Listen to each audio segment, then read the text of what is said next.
with the medical directorship at a set fees, and I'm starting the company out independently, and I'll be the only injector.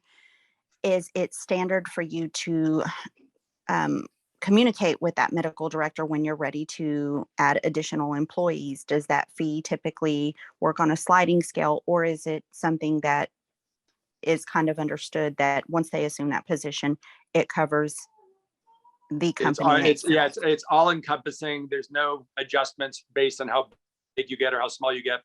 In fact, I mean, there was a period of probably 3 years where I didn't even talk to my medical director one time. There wasn't a need to for 3 years.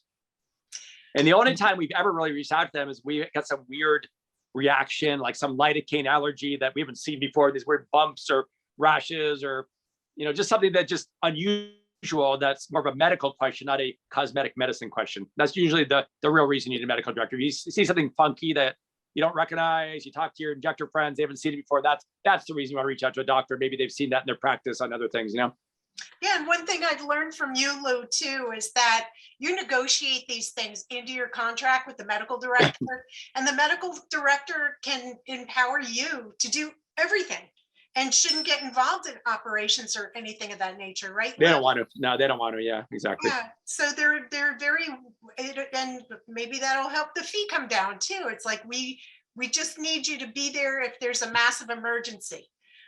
Yeah. And we need your license to send in so we can get the prescription drugs like Botox and filler. Yeah,